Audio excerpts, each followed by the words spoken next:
Totalcar erőmérőn egy Opel Astra F, de nem ezért különleges ez az 1997-es autó, hanem azért, mert ez rendőrség, és nem csak felirat, hanem ez valóban egy Opel Astra rendőrségi kivitel. Kevesebb mint 1000 darab készült ebből az autóból, és most az a furcsa helyzet fog előállni, hogy bár nagyon kíváncsiak vagyunk arra, hogy a motorja tényleg 75 lóerőse, mint a papírja mondja, vagy ahogy akkori urbán legendek szóltak, kicsit okosított motor van benne, mert rendőrségi kivitel. Most többet fogunk beszélni az autóról is, mert ez az autó nagyon sok ponton eltér a sima F-Astrától, amit itt Szentgotthárdon csináltak, olyannyira, hogy külön típusbizonyítványa van, és külön típuskódja van ennek a modellnek.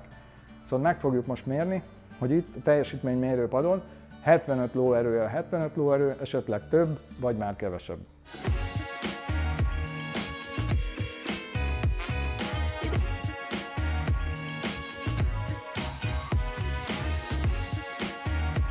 Hogy került hozzád, vagy egyáltalán miért van az embernek egy rendőrségfeliratos Opel Astrája? Gyerekkoromban beleszerettem a rendőrautókba, amikor felnőttem, akkor kettes Golfok és Opel Astrák, illetve még akkor Ladák is mászkáltak. Nekem nagy szívem csücske volt a Opel Astra, ezért nagy nehezen kerestem egy ilyen autót, de nem volt mindegy, hogy akármilyen Astrát tudjak venni, nem kifejezetten ez a rendőrautó kivitel kellett, amiből nagyon sokan roncstelepen végezte, nagyon sokat pedig munkás célokra használtak el, míg nem egy ismerősöm jelzett, hogy ez autótól megválik, ami mellékesen az egyik filmben szerepelt benne, és tehát története van az autónak, az előéletét is sikerült felkutatni, és egyszerűen szerelem lett, úgyhogy most már 2 is van belőle. Ez egy 1.6-os GL kivitel, Szentgotthárdon gyártották, 75 lóerős, állítólag a teljesítménye az nagyobb volt, mint 75 lóerő. Több mint 86 tételben tér el, állítólag 90, 85 és 90 tétel között tér el egy normál Astrától, mint hogy bőrbelsők, kormányösszekötő, 100 amperes generátor van benne, nagyobb akkumulátor, a műszerfalmás, a sziréna kialakítás, az átvezető gumika fényhithoz egy speciális antenna került rá, ami annak idején a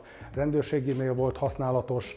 Az ajtók 90 fokos szögben nyíltak ki, pont azért, hogy a zsiványt be lehessen rakni, úgyhogy sérülésmentesen, de persze megbilincselve beférje hátulról. Illetve ez a műbőrkárpit, ez azért volt, hogyha olyan dolog történt az autóban, ami nem odaillik, azt könnyebben ki lehessen takarítani. A kerekek speciális kerekek voltak, 15 szolosok voltak. Ezt akartam kérdezni, hogy erről lehetett megismerni annak idején a rendőrasztrákat, hogy olyan furcsa lemezfelnik voltak rajta, ami semmi máson nem volt, csak a rendőrasztrán. Ennek mi a története? Ennek az volt annak idején, amikor 97-98-ban a mérnökök ezt megtervezték, az volt a megnevezés, hogy Bad Road Package, tehát hogy rossz útnak megfelelő előírások voltak az autóra. Ez egy olyan felni volt, amivel tulajdonképpen, hogyha belement nagyobb sebességgel a gödörbe, nem tette tönkre a felni, tehát nem deformálódott el. Van az alján egy kartervédő, ami pont ezért, hogyha átugratott esetleg a rendőr egy buckán, akkor az autónak az alja ne sérüljön meg, illetve ezek a kerekekre kizárólag kétfajta gumi létezett, a 195-55-15 és a 185-60-15. A 185-ös gumival már később bajok voltak, mert a kanyarodásnál nem feküdt fel a teljes gumi az útra, de tényleg ez a felni csak kifejezetten rendőrautókon volt, tehát ennek a civil verzióját is arról lehetett annak idején megismerni, hogy az úgynevezett rendőrfelni van az autón. Amikor jöttél, láttam, hogy le volt takarva a rendőrség felirat, ezt gondolom direkt, hogy nehogy az úton azt higgyék, hogy rendőr vagy nem tudom. Így van, hogy ne legyen megtévesztő ez, én teljesen civil ember vagyok, a hagyományőrző rendőrszázadhoz tartozom, tehát a hagyományőrző rendőrszázadon keresztül visszük kiállításokra, bemutatóra, illetve a BRFK-t népszerűsítő rendezvényekre.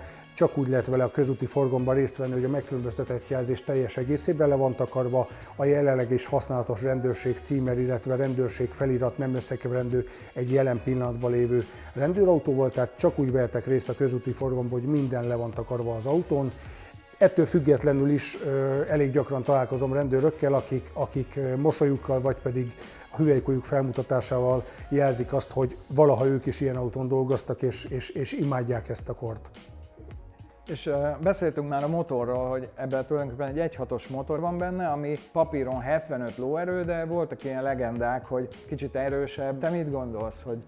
Sikerült megtalálni egy szentgotthárdi gyárnak az egyik műszaki vezetőjét, aki nagyon sokat segített ennek az autónak a feltérképezésében. Ő tájékozott arról, hogy az autónak a sebességváltó fokozat, az 1-es, 2-es, 3-as fokozat lényegesen hosszabb, mint egy normál autónak.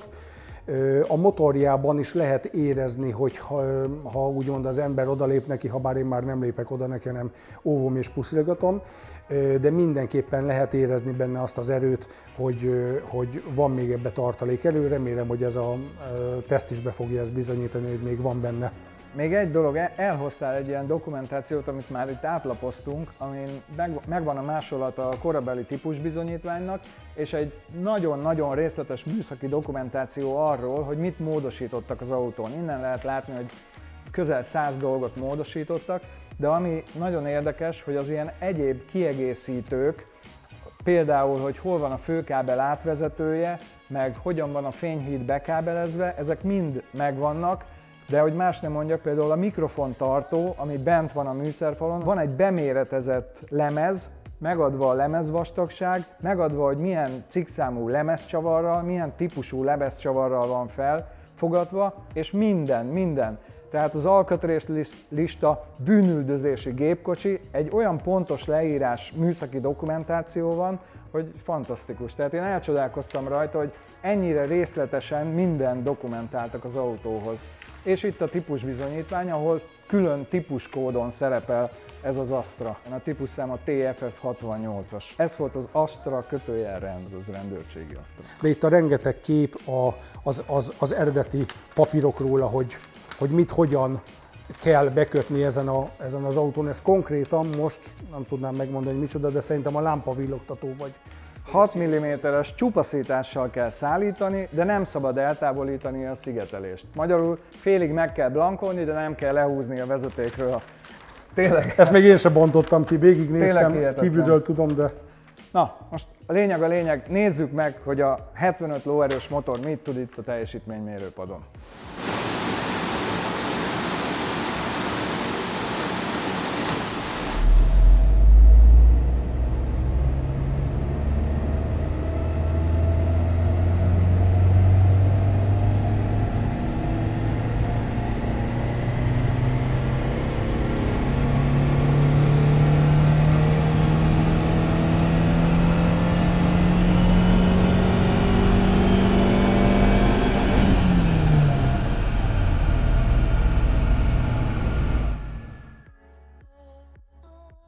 A Car Vertical legújabb mintajelentésében szereplő rendőrségi Ford Explorer kevés ideig szolgált New Hampshire-ben, majd alaposan összetörték. A 2017-es terepjáró balesete idén augusztusban történt, ekkor alig 46 000 kilométernyi mérföld volt benne. A fotók tanúsága szerint október elején hirdették eladásra egy roncskereskedőnél, és bár sérülései látványosak, talán nem végzetesek, például nem írtak ki a légzsákok. Példája azt is mutatja, hogy fontos a tájékozódás az európai és Amerikából származó használt autók vásárlása előtt. Ebben segít a Car Vertical szolgáltatása, melyet a videó alatt található linkre kattintva 20% kedvezménnyel használhatsz. Sajnos egy legendával szegényebbek lettünk, mert a rendőrségi Astra 75 lóerejéből 68 maradt. Ugye 180 000 kilométer van benne, ennek is betudható, annak is betudható, hogy ugye már ezek általában nem szokták annyira pontosan hozni a gyári adatot, viszont ugye nagyon szép görbe lett. Ugye a görbéből arra következtetünk, hogy a motornak semmi baja nincs. Lehet, hogy ki lehetne valahogy csiholni belőle a 72 lóerőt, egyes papírok szerint 75 lóerőt, de hát kevéssel maradt el. Nagyon szép görbét rajzolt, tényleg ilyennek kell lenni egy görbének, ott ahol használjuk, ott van a nyomaték csúcsa, utána nagyon szépen lassan lejt, a teljesítmény görbéje pedig nagyon szépen kilapul. Magyarul azt jelenti, hogy 4000-től 6000-ig végig itt ilyen 60 lóerő fölötti teljesítményünk van. Szép, hát ez ennyi. Mit mond a tulajdonos? Boldog vagyok, hogy eljöttem erre a teljesítménymérésre. Örülök neki, hogy ennyi is legalább kijött az autóból, és én azt gondolom, hogy a jövő nemzedék